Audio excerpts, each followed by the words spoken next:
right at the starting time, so let's start this webinar.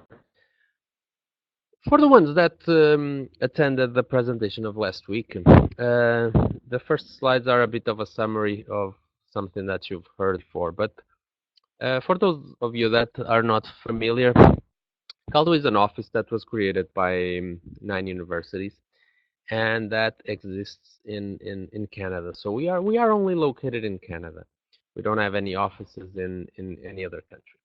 Our services aim to assist students from countries with which we have agreements with, and I will talk a bit about that in the next slide, to find the options for master and PhD programs. So our services are totally aligned only with masters and PhDs. We have some specific services for candidates that are considering to bring a scholarship from their home country. So CALDO does specific agreements with agencies in different countries that provide scholarships. And we are also able to provide some context as to what the scholarships provide to each of you from your own countries. So the countries where we work with are mentioned here. So right now we are in providing support to candidates from 8 different countries, all in what it's called Latin America. We have specific scholarship agreements with agencies from each of the countries that are mentioned here. And you can find more about that on our website. There's something that I will talk a bit about during our presentation. But the bottom line is that we have specific agreements in these countries with agencies that provide scholarships. So the CALDO universities that are part of the group are these 9. And like I mentioned, the CALDO office was created by the university. So we are not an agency or we are not some private company. We are part of the universities. We are financed by the universities and therefore all of our services are free. You don't need to pay anything to use any of the CALDO services. And I will talk a bit about the services in a few slides. Before that, I would just like to mention, for those of you that are not familiar, how the Canadian academic system works. So after you finish your pregrado in your country, you are eligible to apply to a master's degree. So the master's degree in Canada can be of 2 types, professional or research-based. So the professional masters are not suitable for PhD studies because the professional masters are mostly master degrees where the candidate just wants to gain some technical skills or some knowledge, but it is not really interested in doing any sort of research. So usually the candidate comes for 1.5 to 2 years. He will take some classes, he might do a small project, and that's it. On the research thesis-based master, the candidate is doing research. So the candidate is doing a first year of classes, and after that you will do a research thesis alongside with the supervisor. If the candidate already has a thesis-based master, then he is eligible to apply to a PhD. So if you have a research master's from your home country, you can consider applying to a PhD in a Canadian university. So the PhD usually takes between 4 to 5 years, and it's a program that it's research intensive, meaning that almost from day one, you are in one way or the other involved in doing your research. Either you're in the laboratory working or you're researching for the the the topic that you're interested in. In the first and second year, you take some classes, and the last years, from the third to the fourth or the fifth, you are basically doing just research alongside your supervisors. So what are the CALDO services? The CALDO office provides most of its services via email or via webinars like we are doing today, or attending fairs in the different countries. But basically our services are of 2 types. The first is provide information on programs and admission requirements. So our 9 universities in total offer several hundred programs. So it's a lot to navigate. So most people are not familiar with the website. They are not exactly sure where to start, what sort of information they need. So we are here to assist you with all of this initial stage of decision making. So which universities offer the program that you might be interested, and also how is the application and the admission process. So that's one part. The other part is assistance in finding supervisors. So a supervisor, like I mentioned, is essential for research-based masters and for PhD program. And once again, you might not be familiar how to approach a professor, where to look for the professor's profile, what are the stages of finding supervisors in different research areas. So all of these things we are here to guide you. Um, in addition, we have a specific platform where you can create a profile. So basically, you input some of your information, academic information, information about tests that you may have, or your academic transcripts, so the certificado de notas or histórico de notas. And if you are considering to apply to a scholarship from your home country, we can share that information with the university, and they can contact the professor on your behalf to see if he or she would be interested in working with you. However, this service is only available for people that are considering to apply to a scholarship. Okay, so you don't need to have the scholarship. You just need to be considering to apply to the scholarship. So one of the things that you are eligible to do right now is start talking about the the process of admission. So the characteristics of the process of admission, the type of thing that you need to have to apply to a program. The first thing that you are probably wondering is what is the level of education that I need to have to apply to a specific program. So when talking about the master, usually what you need to have is a 4-year bachelor from your home country.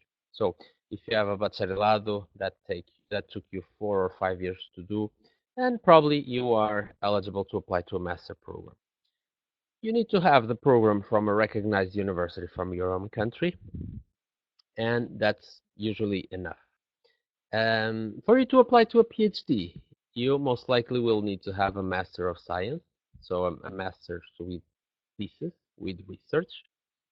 If that's the case, then perfect. If that's not the case, you might be able to apply with a master without research as long as you can prove that you have enough research experience that will enable you to do a PhD, to apply to do research at doctorate level. One other important thing is the GPA, so your academic average. In Canada, there's a rating system that's different from what you will probably find in your home country, or at least for most of you. Even our own universities sometimes use somewhat slightly different scales. However, the main idea, the way that it becomes simpler to everyone, is thinking like this. If your average is 75% or higher in the last 2 years of study, then it's likely that you meet the admission requirements for the university. So what you need to do is just have an idea based on the scale that your country uses or that your university uses. How much percent is your grade? If it's above 75%, there's a pretty good chance that you're able to meet the admission requirements from our university. The departments, they all use different rate ranges. So you will not find that it's exactly the same for everyone. Some require a bit more than others, but I would say that less than 75%, it's probably not very common.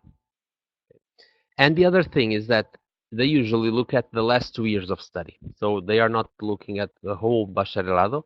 They are looking at the last 2 years of study. Okay. Some of our universities, they have conversion scales. So they try to give an idea for candidates from different countries. What are the what would be the grade that you would need to have in your own country? We have that information available in our website under the section tools to apply. But once again, that's not very reliable because it's not applicable to all the programs. Okay, so it's always important to um, first try to see what is the GPA and how much that GPA is in percentage and see if your percentage is aligned with what the program requires. Another very important aspect, the language test. As you clearly understand, all of the contents in Canada are either in English or in French. Most of our universities are English-speaking universities, so only Laval and Ottawa offers programs, several programs in French, but the others will offer programs in English. So for the language, you will need to have there are two very popular tests, the TOEFL or the IELTS. The TOEFL is the version IBT, so internet-based version. Okay, that's the version that you need to have. If you have the TOEFL ITP, it's not useful. It doesn't work for graduate studies. The IELTS, you need to have the academic version. So the general IELTS also doesn't work. So for the French language, you will need to have the TFI, the DALF or the DELF, but sometimes Laval and Ottawa are not very clear as to the level of language that you require in the French. So if you are interested in French, give us let us know because the universities don't always list the rating for French. For TOEFL, I would say that if you have less than 85 points, it's very hard to find a program that will accept less than that. So ideally, you should have 85 or higher. For the IELTS, I would say that the minimum that you should have is a 6.5. Some programs might accept a 6, but it's very rare. So above 6.5, that's where you find most programs. Okay, so just keep this in mind. Additional tests. It's not very common that our universities ask for additional tests. However, there are some specific programs that ask for example, the GMAT or the GRE. Those programs might be computer science, psychology, physics, and astronomy, and then the business-related programs, economics, management, MBAs, Masters in Finance. So all of the programs that relate to business. Those will for sure ask the GRE and the GMAT. And then the others that I mentioned might also ask for that test. However, most of the other programs, you don't need to take any of these tests, which is a very good benefit because these are very demanding tests and they are also a bit expensive to take. Another thing that you need to consider deadlines. So uh, every program has a deadline. Some programs might be open during the whole year. That's that's not very common. Other programs might have three different deadlines during the year. But other programs also might only have one deadline, so only one period of the year where you can apply. Most of the programs will start in September, so the main admission date is for September. And for international candidates, it may be during the first 3 months of the year, so between December, end of December, and early March or late March, depends on the program. There might also be admission periods for January. Um, so for those, the admission deadline are usually mid-year, so August, July, um, and some very few programs might have admission period during the spring, summer. But those are very rare. So the main admission dates are September and January. Once again, if you're applying to a scholarship from your home country, sometimes there is more flexibility to to to review your file outside of the admission deadlines. However, that's always something that you need to mention that you're applying to a specific scholarship and you need the admission letter by a specific date. And the departments usually are able to meet those deadlines. Something important that everyone needs to take into consideration if you are thinking on applying to a PhD or a master with thesis, the supervisor. The supervisor is a professor that will work with you for the research that you will be doing. The supervisor is essential in PhD programs, and usually no. In every case, you need to find a supervisor before applying to the doctoral program. So what you need to do is you need to browse the profile of the different professors from the areas that you are interested in. So for example, I'm mentioning here biology. Our universities have different research areas in biology. They have biochemistry, cell biology, development biology, and so on. Let's imagine that you're interested in environmental biology. So you find a university that offers that research field, and now you need to look at professors' profile. So professors that are doing the research in the field that you're interested in. Once you find the professor, then it's time to reach out to him. If you are considering to apply to a scholarship, like I mentioned initially, you can use the CALDO profile platform to assist you with that. If you are not, then you can contact the professor directly and introduce yourself. We have some useful resources in our website on how to contact the supervisor, and I will mention that later in the presentation. Documents that you need to provide when you're applying. You will need to provide always the following documents: the transcript. So the transcript are your certificado de notas or histórico de notas in Brazil. This is just the document where you have the grades and the courses that you took in your pregrado or in your master's program, okay, in your bacharelado or in your master's program. This document needs to be provided in the original version, so in Spanish or in Portuguese, depending on where you studied. If it's not in English or in French, you need to translate it.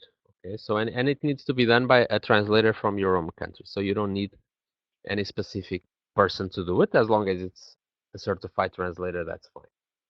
You will also need a language test, like I was mentioning. The statement of research, we'll talk a bit more about this. So basically, it's 1 to 2 page document where you will tell the supervisor what you want to study or to research, your curriculum, and references. So the references, usually you just need to provide some name and contacts. You don't need to actually provide any letter, because the way it works is most likely your references will receive an online form, and they will need to populate that online form with information from you. The transcript. The transcript is a document that is similar to the one that you're seeing here. So we don't need the diploma. Okay, the diploma is not required. What we need is the certificado de notas or histórico de notas. Now, something that it's good to know, and most of you will need to do it if you're applying to a doctorado, to a doutorado, or to maestria com pesquisa, mestrado com pesquisa. So basically, for you to write a statement of research, you need to address the professor in a formal way. So basically start with dear professor, dear doctor, whatever, and then the last name. You should tell them why you want to work with them. Okay. You should also let them know that you may be applying to financing from your own country. This is always something that they appreciate. They like it very much. Let them know why you want to study with them and a bit more about your career goals. Articulate the basic ideas from the research that you want to do. So you don't need to have the full research project ready. You just need to be able to provide some lines as to what you want to do. Don't go over 2 pages, and at the end, leave the door open to further discussion. So you need to look at this the following way. Let's imagine that you're applying to a job. You want the person to be interested in interviewing you, in having you to working with them. So if you think about this, you will be working for a doctorado for 4 to 5 years with a specific person. So it's very important that you get to know each other and that you find that there's a strong fit between yourself and the professor. Something that you should not include. Don't copy paste letters that you find on the internet. Don't send mass emails to several professors and every email is very similar. And don't uh, run after professors shortly after you send the email. So give them at least a week so that they can reply to you. So professors sometimes are out of the university. They might be in Congress, might be, um, I don't know, more busy than usual. So they don't always reply within 1 or 2 days. So just give it at least 1 week before following up. The CV, the Canadian the Canadian curriculum is very simple. So there are no pictures in the curriculum, there are no personal information. So the only thing that you need to tell about your information is your first and last name, your email, eventually your Skype ID, and your phone number. Afterwards, just focus on the education.